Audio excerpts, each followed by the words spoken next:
அன்பு நண்பர்களே, ஆரோக்கியம் டிவி சேனல் உங்களை அன்புடன் வரவேற்கிறது. இன்று நாம் இந்த காணொலியில் பார்க்க இருப்பது பேரிக்காய். இந்த பேரிக்காய் பழத்துடைய வரலாறு, நன்மைகள், சத்து வகைகள் மற்றும் இதனுடைய தீமைகளை பற்றி பார்ப்போம் வாங்க. இந்த பேரிக்காய் குறிப்பாக ஐரோப்பிய நாடுகளில் இருந்து ஆசியாவுக்கு பரவியதாகவும் சொல்லப்படுகிறது. பேரிக்காய் கடற்கரை, மித வெப்ப மண்டலம் மற்றும் மலைப்பகுதிகளுக்கு நன்கு வளரக்கூடிய ஒரு தாவரமாகும். இந்த பேரிக்காய் தாவரம் 20 மீட்டர் உயரம் வரை வளரக்கூடியது. பெரும்பாலும் உயரமாக குறுகிய கிரீடத்துடன் இருக்கும். சில பேரிக்காய் இனங்கள் புதர் செடிகளாகவும் காணப்படும். இத்தகைய பேரிக்காய் இனங்கள் சுமார் 30க்கும் மேற்பட்ட இனங்களும் இன்று காணப்படுகின்றன. இந்த பேரிக்காய் உலகம் முழுவதும் உற்பத்தி செய்யப்பட்டு உண்ணப்பட்டும் வருகின்றன. இது பழங்காலத்திலிருந்து பயன்பாடுகளில் உள்ள ஒரு நல்ல ஒரு பழமாகும். குறிப்பாக இதனை ஏழைகளின் ஆப்பிள் என்றும் அழைக்கப்படுவது உண்டு. இந்த பேரிக்காய்கள் குறிப்பாக கோடையின் பிற்பகுதியில் இருந்து இலையுதிர் காலத்தின் நடுப்பகுதி வரை அறுவடை செய்யப்படுகின்றன. இந்த பேரிக்காய் ஒரு பருவகால பழமாகும். இது குறுகிய நாட்களே கிடைக்கும் பழமாக உள்ளது. ஆனால் இது பல ஆரோக்கிய நன்மைகளையும் கொண்டுள்ளது. சரி, நாம் இந்த பேரிக்காய் உண்பதால் நமக்கு கிடைக்கக்கூடிய ஆரோக்கியத்தை பற்றி பார்ப்போம் வாங்க. முக்கியமாக எடை இழப்பிற்கு உதவக்கூடிய ஒரு பழமாகவும் இந்த பேரிக்காய் பார்க்கப்படுகிறது.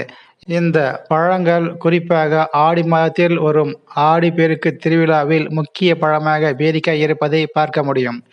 இது அனைத்து அத்தியாவசிய ஊட்டச்சத்துக்களையும் கொண்டுள்ளது. இது பொட்டாசியம், பெக்டின் மற்றும் டானின்கள் போன்ற ஊட்டச்சத்துக்களை கொண்டுள்ள ஒரு அருமையான பழமாகும். மேலும் இது யூரிக் அமிலத்தை கரைத்து அதன் மூலம் வாத நோய்களை குணப்படுத்துகிறது. இந்த பேரிக்காயில் அதிகமாக நார்ச்சத்துக்கள் கொண்டுள்ளதால் இதனால் இது மலச்சிக்கலுக்கு சிகிச்சையாக உதவுகிறது. பேரிக்காய் இனிப்பு சுவை குறைவாக இருப்பதால் இரத்த சர்க்கரை அளவை அதிகரிக்காமல் பார்த்து கொள்கிறது. இது இதயம் ஆரோக்கியமாக இருப்பதற்கு உதவுகிறது. பேரிக்காய் ஒரு குறைந்த கலோரி கொண்ட உணவாகும். மேலும் இது உடல் எடை இழப்பிற்கு பல்வேறு நன்மைகளை செய்கிறது. அனைத்து ஊட்டச்சத்துக்களும் தினமும் நமக்கு குறிப்பிட்ட அளவில் தேவைப்படுகிறது.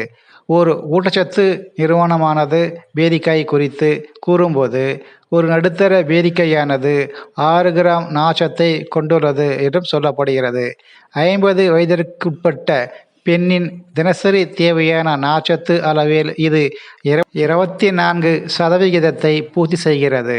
நார்ச்சத்து நமது வயிறை முழுமையாக்குகிறது. இதனால் செரிமானம் மெதுவாகிறது, பசி எடுப்பதும் குறைகிறது.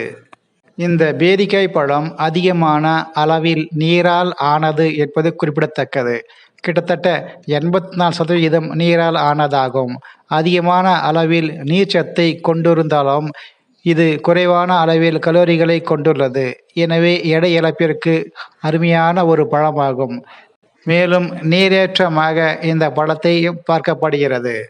இந்த பேரிக்காயில் உள்ள வைட்டமின் சி நோய் எதிர்ப்பு மண்டலத்தை வலுப்படுத்துகிறது. மேலும் புற்றுநோய் எதிர்ப்பு பண்புகளும் கொண்டுள்ளது. அதாவது இந்த பேரிக்காயில் அந்தோசயனின்கள் போன்ற பாதுகாப்பு தாவர கலவைகள் சில புற்றுநோய்களில் இருந்து பாதுகாக்க உதவும் என்றும் கருதப்படுகிறது. குடல் ஆரோக்கியத்துக்கும் பயன்படுகிறது. நல்ல குடல் பாக்டீரியாவை வளர்ப்பதன் மூலம் குடல் ஆரோக்கியத்தை மேம்படுத்துகிறது. இத்தகைய நன்மையுள்ள இந்த பேரிக்காய் தினமும் ஒரு 100 கிராம் எடுத்துக்கொண்டால் நமக்கு கிடைக்கக்கூடிய சத்து வகைகளை பற்றி பார்ப்போம் வாங்க. கலோரிகள் 57 முதல் 58. இப்போ மாவுச்சு சொல்லக்கூடிய கார்போஹைட்ரேட்டுகள் 13.8 கிராம், நார்ச்சத்துகள் 3.5 கிராம், புரதங்கள் 0.38 கிராம், சர்க்கரை 10 gram, vitamin C 4.8 milligram, potassium 118 milligram, folate சொல்லக்கூடிய வைட்டமின் B9 கிட்டத்தட்ட 8 மைக்ரோகிராம் வரைக்கும் கிடைக்கின்றன. சரி, இந்த பேரிக்காய் பழத்தினுடைய தீமைகள் பற்றியும் பார்ப்போம் வாங்க.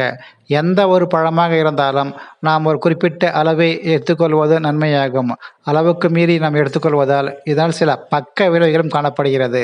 முதலாவதாக ஒவ்வாமை. இது சிலருக்கு ஒவ்வாமை ஏற்படுத்தலாம். அதாவது பேரிக்காய் அதிகமாக சாப்பிடுவதால் ஒவ்வாமை அறிகுறிகள் ஏற்படலாம். குறிப்பாக சரும அரிப்பு அல்லது தடிப்புகள் ஏற்படலாம். விதைகளின் ஆபத்துகளும் காணப்படுகின்றன. இந்த பேரிக்காய் உள்ள விதைகளில் சயனைடு கலவைகள் இருப்பதால் அவை விஷத்தன்மை வாய்ந்தவையாக கருதப்படுகிறது. எனவே பேரிக்காய் விதைகளை சாப்பிடுவது உடலுக்கு தீங்கு விளைவிக்கும்.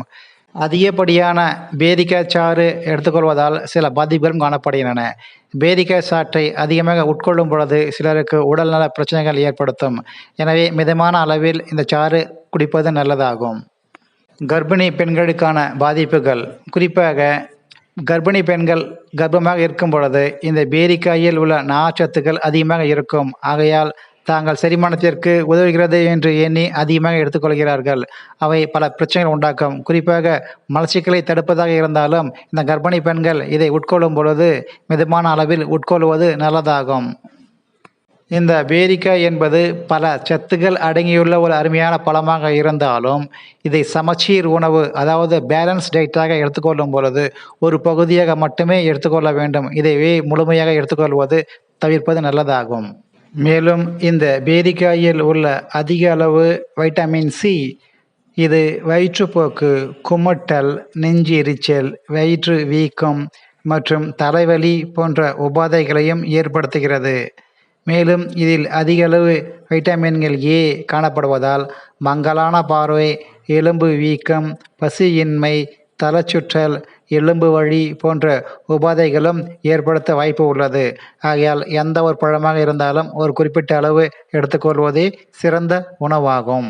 இந்த வீடியோ உங்களுக்கு பிடித்திருந்தால் இந்த வீடியோவை உங்கள் நண்பர்களுக்கும் பகிருங்கள். மேலும் இந்த சேனலுக்கு பிடித்திருந்தால் சப்ஸ்கிரைப் பண்ணுங்கள், லைக், ஷேர் மற்றும் கமெண்ட்ஸ் பண்ணுங்கள். இந்த காணொளியை முழுமையாக கண்ட அனைவருக்கும் நன்றிங்க.